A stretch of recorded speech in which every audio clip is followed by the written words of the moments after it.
Assalamualaikum warahmatullahi wabarakatuh. Pada kesempatan kali ini saya akan melanjutkan materi yaitu kontrol motorik.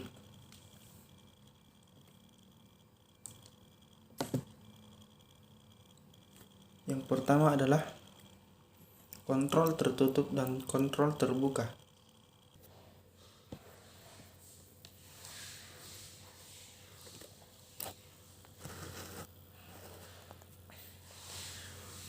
Introduction. Tubuh manusia merupakan satu sistem yang terdiri dari beberapa bagian.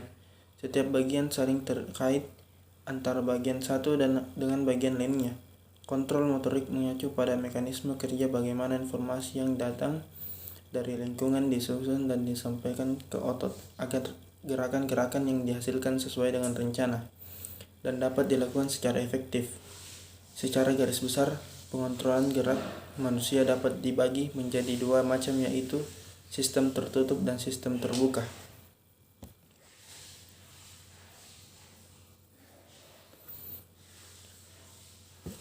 Kontrol tertutup adalah pengontrolan keadaan yang berlangsung dalam sistem itu sendiri untuk selamanya beberapa waktu. Dalam pengontrolan sistem tertutup, umpan balik memiliki peranan penting.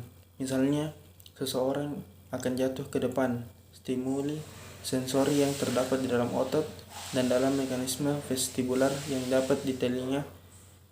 di telinga memberikan tanda kepada struktur sistem pusat syaraf untuk pengembalian tubuh dan kepala pada posisi tegak.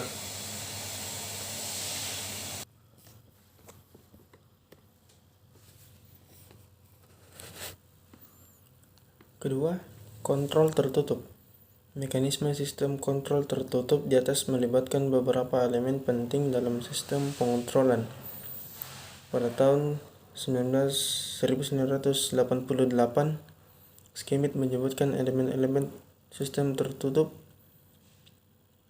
meliputi mekanisme rujukan, tingkat eksekutif, tingkat efektor, dan lingkungan.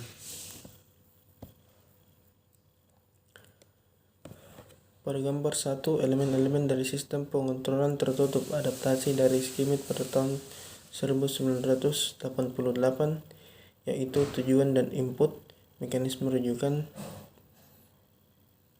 tingkat eksekutif, tingkat efektor, lingkungan, dan umpan balik. Kontrol terbuka. Pengontrolan motorik dengan sistem terbuka terjadi apabila instruksi yang terjadi disusun terlebih dahulu dan dilaksanakan tanpa memperhatikan efek yang terjadi terhadap lingkungan.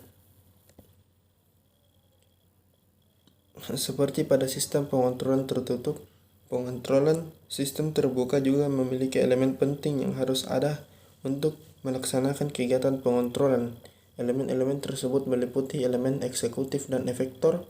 Hubungan kerja masing-masing elemen dapat dilihat pada gambar 2, yaitu eksekutif dan efektor.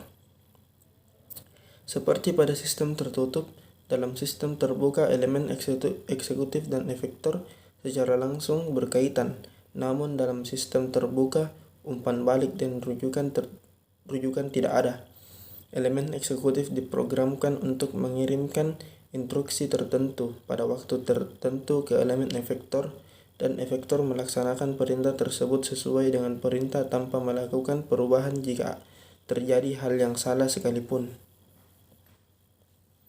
Kontrol tertutup adalah pengontrolan keadaan yang berlangsung di dalam sistem itu sendiri untuk selama beberapa waktu. Dalam pengontrolan sistem tertutup, umpan balik memiliki peranan penting. Pengontrolan motorik dengan sistem terbuka apabila instruksi terjadi disusun terlebih dahulu dan melaksanakan tanpa memperhatikan efek yang terjadi terhadap lingkungan. Sekian materi yang dapat saya bawakan pada kesempatan kali ini. Sekian, terima kasih. Assalamualaikum warahmatullahi wabarakatuh.